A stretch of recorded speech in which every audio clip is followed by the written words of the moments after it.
There's a customer in the shop with a copy of The Expert at the Card Table. This is a book about sleight of hand and card tricks, and it's supposed to be very rare. He's asking $11,000, so I'm asking Murray the magician to come down and take a look.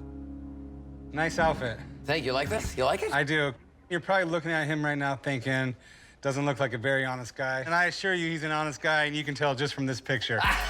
That was me like at 16. Oh my God. I'll buy that off you. Well, Murray, this is the book I called you in about. This book is a huge book in the magic world. It actually, it's probably the #1 book on teaching card mechanics, on how to deal, shuffle, and force cards on people. Somebody who made this book extremely famous in our magic world is a gentleman named Di Vernon. And he would be at the Magic Castle in Hollywood.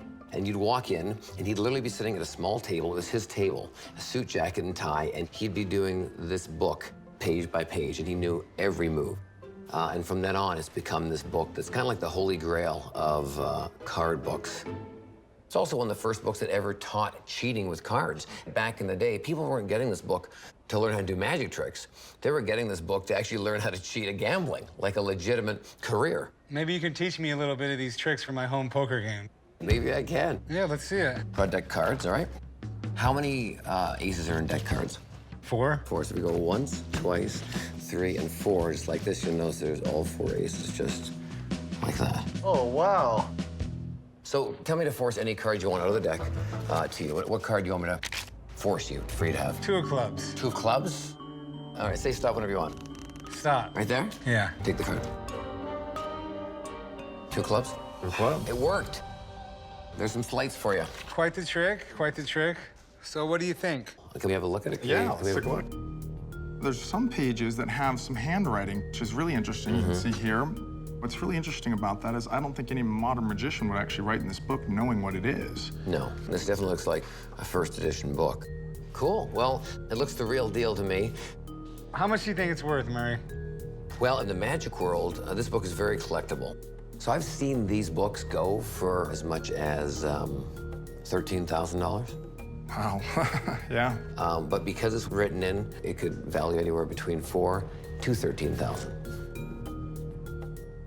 All right, well, thanks for coming by, Murray. Great. We'll talk to you next time. Thank you, guys. Take care, all right? thanks, Good luck with it, all right? Nice to meet you. All right. Take it easy. Yeah. Well, you heard everything Murray had to say. Although he gave me good information, I want to call down my book expert. That way she can tell me the condition of the book and we can get a better idea of the actual value. Then we'll talk about a price once she leaves. That sounds great. I'm with it. I believe my copy of the book is in good condition. I don't think it's, mint condition, but I hope that the experts will agree. Just the honest person I need for a book about cheating. All right, that's why you brought me in. Murray says that in the magic world, if you're gonna own one book, this is the book to have in your collection. Oh, yeah. These days, this first edition has this really fun status. It's like talked about but rarely seen. It has this mystique. Who wrote this book? Because it's clearly a pseudonym. And that is exactly the type of thing that's really appealing to magicians.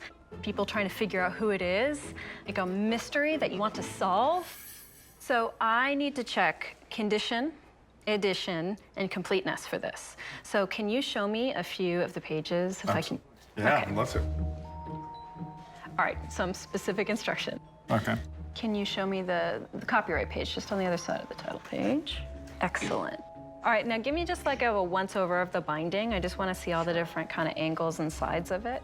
Famous magicians from across the 20th century have sought out this book. We know, for example, that Houdini had a copy. He had the 1905 edition, and it's now in the Library of Congress. So what do you think? Looking at this is a very good copy in terms of condition.